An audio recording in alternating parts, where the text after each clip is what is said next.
During all this time, Kuhn Loeb, Jacob Schiff's old bank, proceeded to buy several Hollywood film studios and staff their writers, directors, and actors with many of their people, who recently retold the world the epic story of a little child with exceptional abilities who had been conceived by an ever-present force rather than a physical father, born to the woman who just happened to play the role of Mary, the mother of Jesus, that same year, and had long been prophesied and expected and awaited by the Knights of the Temple, met their leader, who just happens to be a pointy-eared green dwarf named Yoda, out of fear, turned evil, stormed the temple, helped hijack an empire, and eventually came to rule at the right hand of the Emperor, while hunting down and killing all those who knew of the original religion, or ways, of the Force, who were known as Jedi, and whose only hope for its survivors being that once the Empire's shields are down, then Lord Vader's son and the leader of the Rebel Alliance named Luke can peacefully govern us all.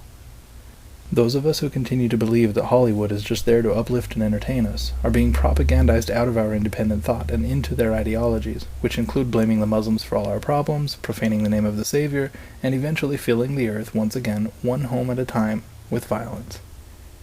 This same story of a powerful ruler turning evil out of fear and killing the good guys, and then finally getting what he deserves so that hope can reign again, has been repeated so many times in our popular culture that now their underpinning hatred toward God doesn't have to be hidden anymore.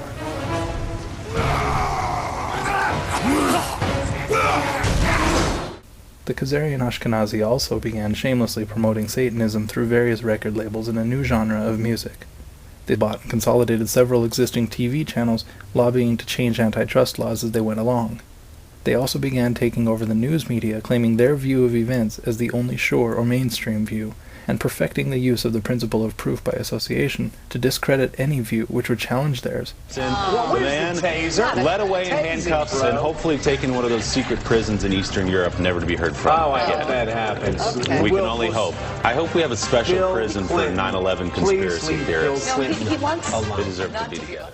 This principle was first elaborated on by one of their own, Edward Bernays, who also taught that it was easier to control a man when he, as a consumer, found identity through the products that he used, thus consumerism, read pride, becoming the beginning of mass mind control, later to be weaponized by the CIA and made the backbone of our so-called news. It was after World War II that the United Nations was established, with a New Age publishing company named Lucifer Publishing Company, a name which was changed the next year to Lucius Trust and is still active in the UN today. The founder of this company was a woman named Alice Bailey. While channeling, she wrote in her underground book, The Externalization of the Hierarchy, that to prepare mankind for Lucifer, they needed to be publicly taught his doctrines, and specifically that, quote, science would come to confirm biological evolution, and should therefore be taught in public schools as scientific theory. The problem with this is that they have jumped the gun. Until it can be deductively demonstrated that natural selection species-level adaptations actually affect a change in a genus, let alone family, order, class, phylum, or kingdom, it is not yet scientific, for as long as its substantiation is based on borrowing authority from an existing theory through inductive reasoning, then no matter how beautiful the theory, it is still in fact religion, not science.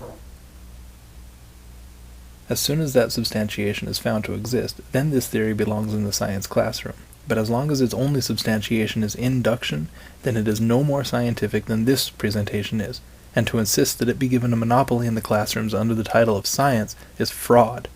However, through CFR member publishers Prentice Hall and McGraw-Hill, human evolutionary theory was effectively forced into the classrooms, as well as Greek mythology, for whatever reason that's there.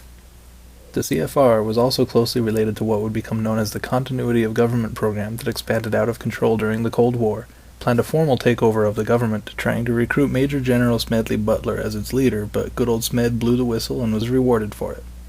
This is why President John F. Kennedy begged the reporters of our news media to be aware of and reporting this conspiracy. And so it is to the printing press, to the recorder of man's deeds, the courier of his news, that we look for strength and assistance. For we are opposed around the world by a monolithic and ruthless conspiracy, and there is very grave danger that an announced need for increased security will be seized upon by those anxious to expand its meaning. I am asking your help in the tremendous task of informing and alerting the American people. President Kennedy also signed an executive order which would have effectively neutralized the Federal Reserve's power over our money system. Later, he was publicly blown away under the directorship of the then director of the Central Intelligence Agency, George Herbert Walker Bush.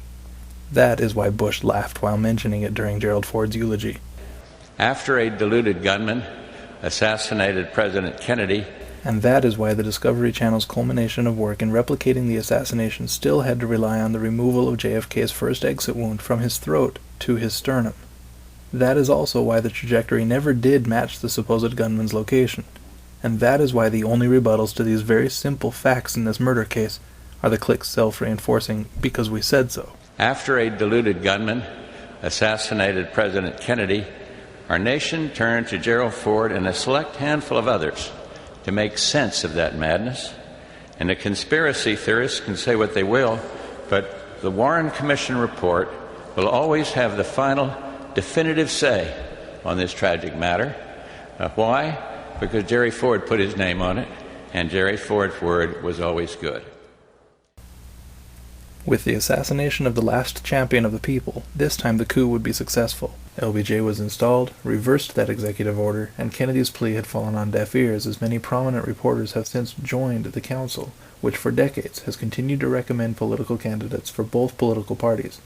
The more influential the council became, the more the distinction between their candidates blurred. This has continued all the way up until the present, and in 2004, both political candidates represented the exact same Illuminist interests. You were both in Skull and Bones, the secret society. It's so secret we can't talk about it. You both were members of Skull and Bones, a secret society at Yale. What does that tell us? Not much, because it's a secret. What does that mean for America? The CFR has since become semi-public, with nearly every political candidate being at least a recognized member. But before any of this ever got out of hand, the Prince of Peace warned us through the personal experience and warnings of one of his operating mouthpieces, Ezra Taft Benson. I have tried to warn you of the darkness that is moving over us. Watchman, what of the night, is the cry of the faithful. It is a fight against the greatest evil in this world, a ruthless, powerful, godless conspiracy. On both sides of the Iron Curtain, have you counted the cost? If our countrymen, and especially the body of the priesthood, continue to remain complacent, misled through some of our news media, deceived by some of our officials, and perverted by some of our educators, are you prepared to see some of your loved ones murdered, your remaining liberties abridged, the church persecuted, and your eternal reward jeopardized? There is no conspiracy theory in the Book of Mormon. It is a conspiracy fact. And along this line, I would highly recommend to you a new book entitled None Dare Call It, Conspiracy by Gary Allen. It's good to be back at the Council on Foreign Relations. As Pete mentioned, I've been a member for a long time and was actually a director for some period of time.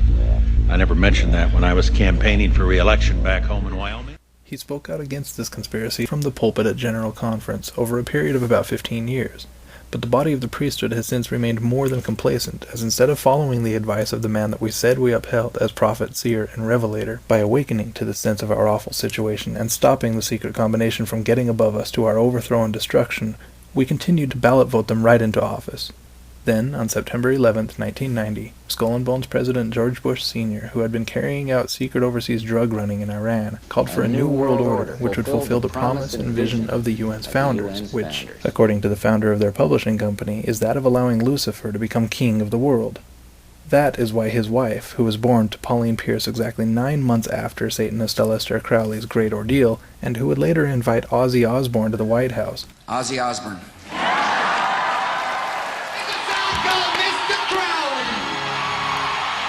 would help hypnotize America during the first Gulf War. I would remind people that every single morning we all awaken to a safer, freer world because of George Bush.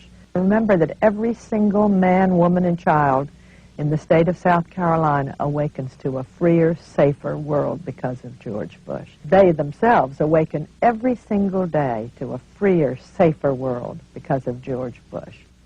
And Nicole, I would remind you and the people of Florence that all of us awaken every single day to a freer, safer world because of George Bush.